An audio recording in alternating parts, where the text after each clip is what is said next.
अस्सलाम वालेकुम। इस वीडियो में हम हिस्टामीन की बात करेंगे। अब हिस्टामीन क्या होता है? Histamine it is a basically an autocoid. Autocoid का क्या मतलब है कि वो जिन सेल से प्रोड्यूस हो रहा है या जिन टिश्यू से प्रोड्यूस हो रहा है तो फिर वो जाके उन्हीं टिश्यूज पे, मतलब ऑटो सेल्फ, ऑटो का मतलब सेल्फ होता है, तो उन्हीं टिश्यूज पे जाके वो ऐड करता है। तो इस तरह कुछ हमारे हॉर्मोन्स नहीं थे जो कि ऑटोक्राइन होते थे, जिनका या कुछ न्यूरोट्रांसमीटर्स जिनका फंक्शन जो एज अ ऑटोक्राइन फंक्शन करते थे, तो हिस्टामीन एज अ ऑटोकॉइड फंक्शन करता है। अब हिस्टामीन क्या है कि हिस्टामीन के कोई वैसे इतने क्लिनिकल यूजेस नहीं है, क्योंकि अभी मैं हिस्टामीन के आगे हम जो पढ़ेंगे, जितने भी हिस्टामीन के बारे में पढ़ाऊंगा, हिस्टामीन बेसिकली ये है कि हिस्टामीन आपकी जब भी बॉडी में कोई पे इन्फ्लेमेशन हुई हुई हो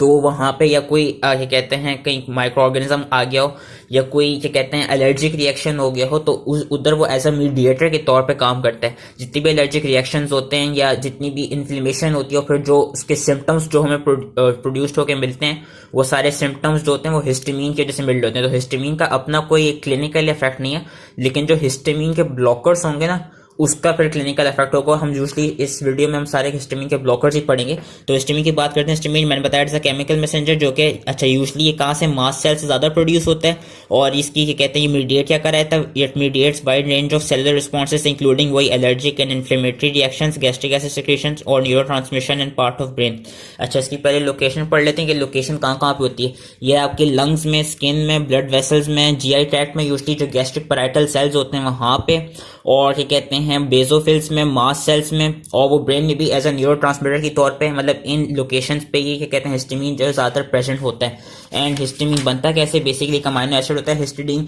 उसकी डिकार्बोक्सिलेशन से हिस्टिडीन डिकार्बोक्सिलेज के थ्रू हिस्टामीन बनता है। और हिस्टामीन फिर क्या कहते हैं जब भी कोई स्टिमुलाई आएगा, जिस तरह क्या कहते हैं डिस्ट्रक्शन हो गई हो कोई सेल्स की as a result of cold, या किसी टॉक्सिन्स की वजह से कोई डिस्ट्रक्शन हो गई हो, या कोई इंसेक्ट बाइट की वजह से कोई वेनम आ गया हो, या किसी स्पाइडर बाइट की वजह से कोई वेनम आपकी बॉडी में आ गई हो, वैसे कोई एलर्जी या एनाफिलैक्सिक रिएक्शन हुआ हो, तो उसमें हिस्टामीन जो है वो रिलीज होगा।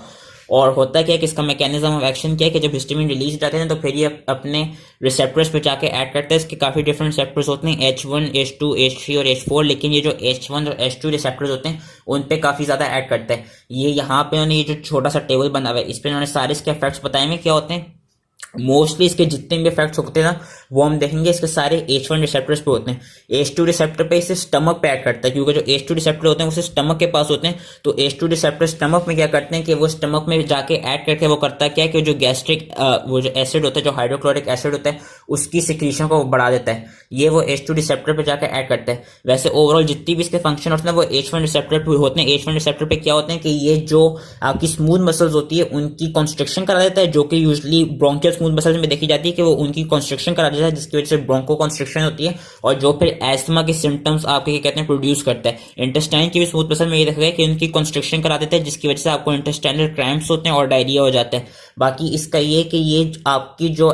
वेस्कुलर एंडोथेलियम होती है वहां से नाइट्रिक ऑक्साइड की प्रोडक्शन कराता है। उससे होता क्या है कि ये ब्लड की जब नाइट्रिक ऑक्साइड प्रोड्यूस होते हैं तो वो ब्लड में जो ब्लड वेसल्स होती हैं उनकी वेसोडाइलेशन करा देता है। साथ ही H1 रिसेप्टर्स का H1 रिसेप्टर पर ऐड करके हिस्टामीन का काम किया कि वो जो कैपिलरी परमेबिलिटी होती है उसको इंक्रीज कर देता है। और ये जो सारे जो साइंस है कि कैपिलरी परमेबिलिटी को इंक्रीज करना और वेसोडाइलेशन करना, ये इन्फ्लेमेशन के भी सिम्टम्स हैं, क्योंकि हिस्टामीन जो होता है वो इन्फ्लेमेशन का भी मीडिएटर होता है। तो कौन से पैथोलॉजिक प्रोसेसेस में हिस्टामीन के लेवल्स हमें बड़े में मिलते हैं, या कौन से पैथोलॉजिक प्रोसेस में हिस्टामीन अपना एक्शन H1 रिसेप्टर पे जाके H1 रिसेप्टर के थ्रू मीडिएट करता है, वो पैथोलॉजिक प्रोसेसेस ये सारे हैं कि एलर्जिक राइनाइटिस में, एटोपिक डर्मेटाइटिस में, कंजंक्टिवाइटिस में, यूटिकारिया में, ब्रोंको कंस्ट्रिक्शन में, एस्थमा में, कोई भी एनाफाइलैक्टिक रिएक्शन में, इन सारे रिएक्शन में हिस्टामीन ने अपना एक्शन, हिस्टामीन ने जो भी सिम्टम्स प्रोड्यूस किए होंगे वो H1 रिसेप्टर्स के थ्रू प्रोड्यूस किए होंगे। वेरस अगर कोई एसिडिटी का बंदा आया हो तो उसमें क्या होगा, उसमें जो हिस्टामीन ने अपना वो सिम्टम प्रोड्यूस किया होगा वो H2 रिसेप्टर पे जाके प्रोड्यूस किया होगा, क्योंकि हिस्टामीन, क्योंकि मैंने अभी बताया कि जो H2 रिसेप्टर होता है वो स्टमक में होता है। यहाँ पे इन्होंने ये लिखा हुआ है कि H1 रिसेप्टर का स्किन को उन्होंने ये लिखा हुआ है कि लेट सपोज, अब आई डोंट नो इसमें सही से इमेज नजर नहीं आ रही, लेकिन जब भी कोई मच्छर काटता है या जो बी स्टिंग होता है तो वो जो एक रेडनेस सी जो हमें मिलती है और जो एक फ्लेयर सा नजर आता है और वो जो गिल्टी सी बनती है वो हिस्टामीन की वजह से बनती है। हिस्टामीन में क्या होता है, it causes dilation and increased permeability of capillaries which result in leakage of proteins and fluid into tissues। और स्किन में क्या होता है, the result is classic triple response, wheal formation, reddening due to local vasodilation and flare, कि वही वो जो मच्छर काटने की वजह से वो जो एक चीज सी बनती है वो हिस्टामीन की वजह से बनती है। रोल क्या है इसका एलर्जिक और एनाफिलैक्टिक रिएक्शन में? इसका रोल इन्होंने यहाँ पे बेसिकली बताया है कि जब भी कोई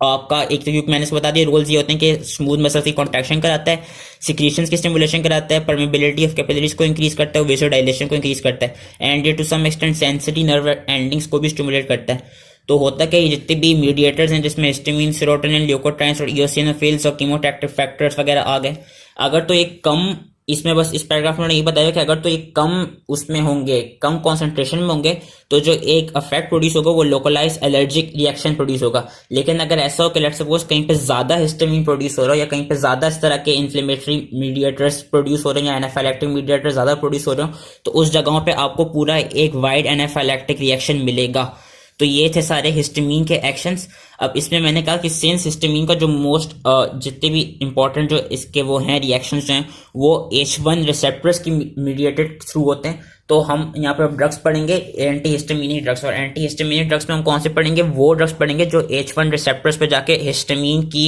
एक्शन को ब्लॉक करते हैं। तो H1 रिसेप्टर्स के जो एंटी हिस्टामिन हैं उसमें हमारे पास दो तरह के ड्रग्स होते हैं, फर्स्ट जनरेशन ड्रग्स और सेकंड जनरेशन ड्रग्स। अब इन दोनों में डिफरेंस क्या है कि जो फर्स्ट जनरेशन ड्रग्स थे ये आपके काफी मतलब पुराने जमाने में ज्यादा यूज होते थे क्योंकि, और ये अभी भी टू सम एक्सटेंट यूज होते हैं क्योंकि ये आपके काफी चीप होते हैं और इफेक्टिव होते हैं। लेकिन इनमें मसला क्या है, ये जितने भी फर्स्ट जनरेशन ड्रग्स हैं, होप ये नजर आ रहे हो, ये जो ब्रोमोफेनामीन है, क्लोरफेनामीन, क्लिमिस्टरीन, साइक्लिजीन, साइप्रोहेपेटाडीन, डाइफेनहाइड्रामीन, ये जितने भी यहाँ पे ड्रग्स लिखे हुए, डॉक्सिलामीन, मैक्लिजीन, इन सब का एक एडवर्स इफेक्ट ये था कि ये आपके जो ब्लड ब्रेन बैरियर होता है ये उसको पेनिट्रेट कर लेते हैं और ये सेंट्रल नर्वस सिस्टम में चले जाते हैं। सेंट्रल नर्वस सिस्टम में जाके इनका जो एक एडवर्स इफेक्ट होता है वो ये होता था कि वो वहां पे जाके सेडेशन कॉज कराते हैं। सेडेशन क्या होती है कि वो ड्राउजीनेस प्रोड्यूस करते हैं बंदे को, मतलब वो स्लीपीनेस इंड्यूस कर देते हैं बंदे में, ये उनका एडवर्स इफेक्ट था। तो इसलिए अब हम सेकंड जनरेशन वाले एंटी हिस्टामिनिक ड्रग्स यूज करते हैं जो H1 रिसेप्टर पे जाके एक्ट करते हैं। और सेकंड जनरेशन में आपके पास आ जाते हैं एक्रिवास्टीन, सेट्रिजीन, डेस्लोराटाडीन, फेक्सोफेनाडीन, लेवोसिट्रिजीन, लोराटाडीन।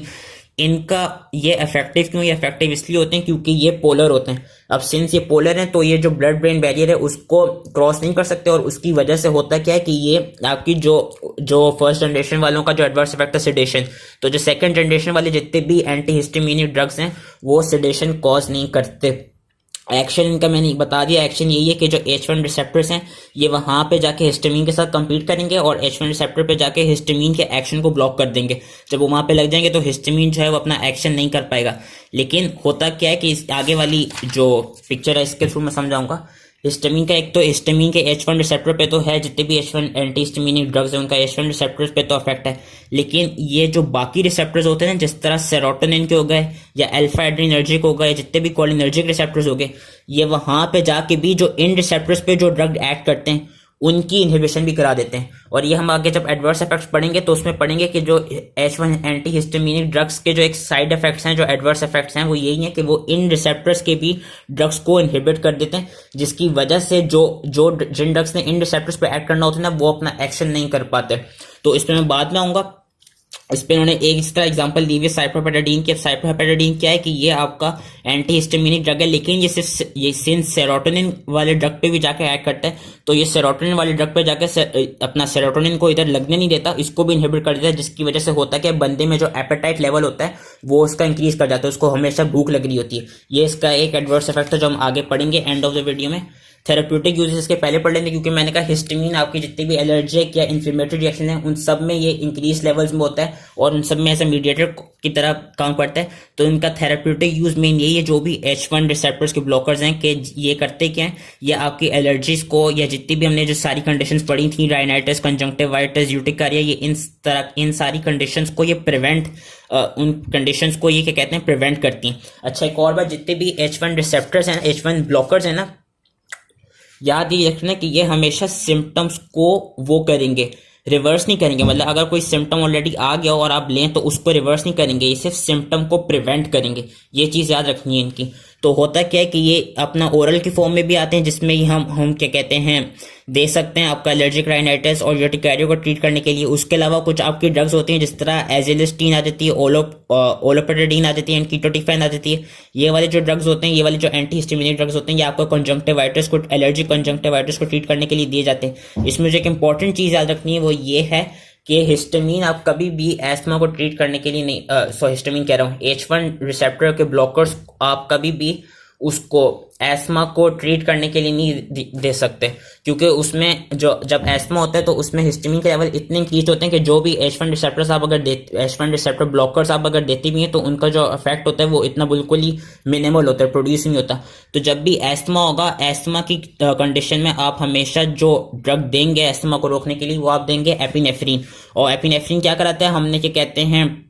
एंटागोनिज्म वाले वीडियो में पढ़ता कि epinephrine as a physiological antagonist के तौर पे ऐड करता है। एपिनेफ्रीन कराता क्या है कि एपिनेफ्रीन अपने बीटा 2 रिसेप्टर्स पे जो ब्रोंकियल स्मूथ मसल्स होते हैं वहां पे वो अपनी बीटा 2 रिसेप्टर्स पे जाके ऐड करके उन स्मूथ मसल्स की वो रिलैक्सेशन कराता है। और उस तरह वो जो हिस्टामिन कंस्ट्रिक्शन करा रहा था स्मूथ मसल्स की, तो उस तरह वो उन स्मूथ मसल्स की कंस्ट्रक्शन को रिवर्स ऐसे करते हैं कि एपिनेफ्रीन हिस्टामिन वाले रिसेप्टर्स पे एक्ट नहीं करेगा, लेकिन एपिनेफ्रीन अपने बीटा 2 रिसेप्टर्स पे एक्ट करके वो जो स्मूथ मसल्स थे ब्रोंकियोल्स के जो कंस्ट्रक्टेड हुए थे उनकी वो फिर रिलैक्सेशन करा देगा। तो ये याद रखनी कि जब भी एस्मा होगा जब भी एस्मा होगा उस कंडीशन में आपने H1 रिसेप्टर ब्लॉकर नहीं देने बल्कि एपिनेफ्रीन देना है उसको ट्रीट करने के लिए। आगे उन्होंने बताया है कि इसके जो H1 रिसेप्टर ब्लॉकर्स होते हैं अगर आप इनको एंटी मस्क्रीनिक एजेंट के साथ दें तो ये मोशन सिकनेस और नोजिया को ट्रीट करने के लिए भी काफ़ी वो होते हैं, वाइटल होते हैं। और इसमें भी यही चीज़ है, मैंने कहा था कि जो हम ये जो H1 रिसेप्टर ब्लॉकर्स देंगे इनका काम यही है कि हम इनको सिम्टम को प्रिवेंट करने के लिए देंगे, सिम्टम को रिवर्स करने के लिए नहीं देंगे। मोशन सिकनेस ये होती है कि जब भी आप गाड़ी में सफ़र या किसी भी चीज़ पे आप सफ़र करते हैं तो जो सफ़र करते हुए आपको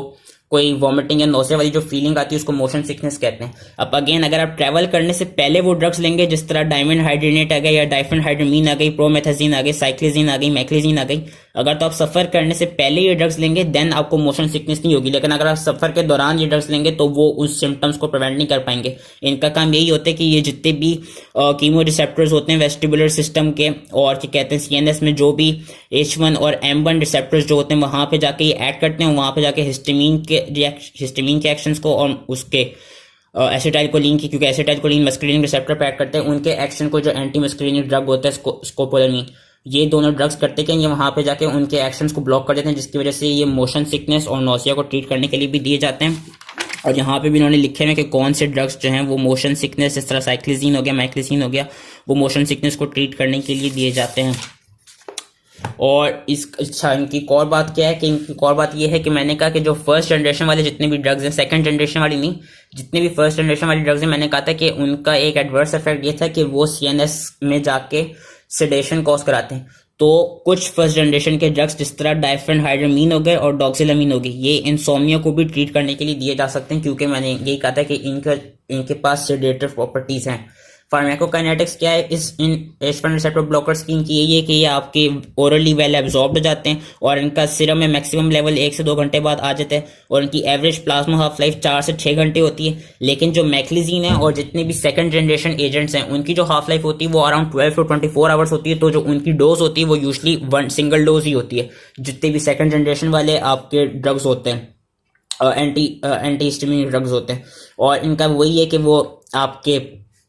और इनका यही है कि जब इनकी फिर मेटाबॉलिज्म कैसे होता है कि जो फर्स्ट जनरेशन वाले जितने ड्रग्स होते हैं वो लिवर में जाके उनका फिर हेपेटिक साइटोक्रोम P450 सिस्टम होता है, उसके थ्रू उनका मेटाबॉलिज्म हो जाता है। एंड बाकी इनके यूरिन वाले लेवल्स और फीसिस वाले लेवल्स हमको याद करने की जरूरत नहीं है। और एक और चीज़, क्योंकि ये कंजंक्टिवाइटिस को ट्रीट करने के लिए भी दिए जाते हैं, तो आपके हम ये इन 2 ड्रग्स का नाम याद रख लेना कि जो एजिलिस्टीन है और जो ओलोपेटाडीन है, ये दोनों ड्रग्स आपकी उसमें एज आई ड्रॉप्स की फॉर्म में भी और नोज ड्रॉप्स की फॉर्म में भी, इंटरनेशनल फॉर्मुलेशन के फॉर्म में भी क्या कहते हैं हमारे पास अवेलेबल होते हैं ये जो 2 H1 रिसेप्टर ब्लॉकर्स हैं। अब हम इनके एडवर्स इफेक्ट्स पढ़ लेते हैं। एडवर्स इफेक्ट्स क्या होंगे, मैंने कहा कि सिंस जो H1 एंटी हिस्टामिनिक ड्रग्स हैं वो सिर्फ हिस्टामिन H1 वाले रिसेप्टर्स नहीं बाकी एंड रिसेप्टर्स को भी ब्लॉक कर रहे हैं, तो उसकी वजह से इनके एडवर्स इफेक्ट्स हैं कि सबसे पहला एडवर्स इफेक्ट तो यही है कि ये ड्राउजीनेस कॉज कराते हैं, सेडेशन कॉज कराते हैं, जितने भी फर्स्ट जनरेशन वाले ड्रग्स थे जिसमें डाइफेनहाइड्रामीन, हाइड्रोक्सिनजीन, क्लोरफेनिनामीन आ गए। और इनकी अदर इफेक्ट्स ये हैं कि अच्छा सेडेशन के साथ साथ ये फटीग भी कॉज कराते हैं, डिजीनेस भी कॉज कराते हैं, ट्रेमर्स भी कॉज कराते हैं और लैक ऑफ कोऑर्डिनेशन भी कॉज कराते हैं। और अदर इफेक्ट्स इनके क्या, अदर इफेक्ट्स इनके ये हैं कि सिंस ये कोलिनर्जिक रिएक्शंस को इनहिबिट, कोलिनर्जिक रिसेप्टर्स को इनहिबिट करें तो उसकी वजह से होता क्या, ड्राई माउथ हो जाता है, यूरिनरी रिटेंशन हो जाती है, साइनस टैकीकार्डिया हो जाता है। अल्फा एड्रेनर्जिक रिसेप्टर्स को ब्लॉक करते हैं, उसकी वजह से हाइपोटेंशन हो जाती है, डिजीनेस हो जाती है और रिफ्लेक्स टैकीकार्डिया हो जाती है। सेरोटोनिन पे हमने देखा था कि वो वहाँ पे उसकी वजह से वो एपेटाइट के लेवल्स को इंक्रीज कर देते हैं। तो अगर हम ये टेबल भी याद कर लेना देन हमको सारे एडवर्स इफेक्ट्स याद हो जाएंगे जो H1 रिसेप्टर ब्लॉकर्स के जो होते हैं। बाकी इनकी ड्रग इंट्रैक्शंस क्या हैं, ड्रग इंट्रैक्शंस इनकी ये है कि ड्रग इंट्रैक्शन की ये है कि लेट्स सपोज के कोई ऐसी कंडीशन हो जहाँ पे हम चाहते हो कि एसिटाइल कोलिन ज़्यादा से ज़्यादा रहे, जिस तरह अल्जाइमर डिजीज में होता है। अल्जाइमर डिजीज में हम कोलिनेस्ट्रेस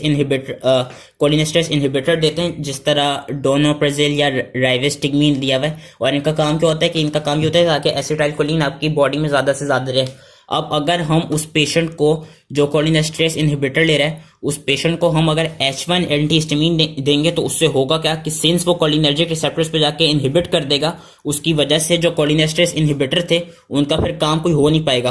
क्योंकि कोलिनेस्ट्रेस इनहिबिटर का काम यही था कि वो एसिटाइल कोलिनेस्ट्रेस को इनहिबिट करे ताकि एसिटाइल कोलिन ज़्यादा से ज़्यादा रहे। लेकिन होता क्या, ड्रग ड्रग इंट्रैक्शन की यही है कि जिन पेशेंट्स में अल्जाइमर डिजीज होगी या जो पेशेंट्स कोलिनेस्ट्रेस इनहिबिटर ले रहे होंगे उन पेशेंट्स को हम H1 एंटीहिस्टामिनिक ड्रग्स नहीं देंगे, क्योंकि वो करेंगे क्या, वो कोलिनर्जिक रिसेप्टर्स को जाके ब्लॉक कर देते हैं और इसकी वजह से एसिटाइल कोलिन का फिर कोई फंक्शन,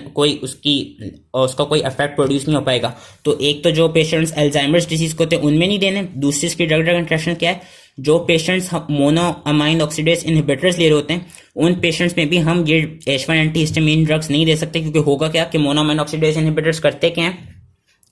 वो क्या करेंगे, वो जो एंटीहिस्टामिनिक ड्रग्स के साइड इफेक्ट्स है जिस तरह सेडेशन हो गई और एंटीकोलिनर्जिक इफेक्ट हो गया वो उसको इंक्रीज कर देंगे। तो इसलिए हमें बस ये याद रखना है कि ड्रग ड्रग इंट्रैक्शन में कि जो मोनोअमाइन ऑक्सीडेज इनहिबिटर हैं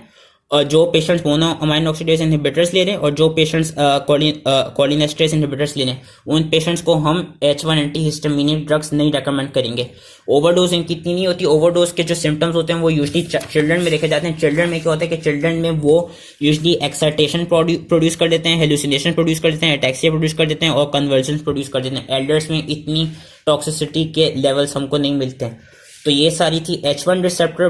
ब्लॉकर्स की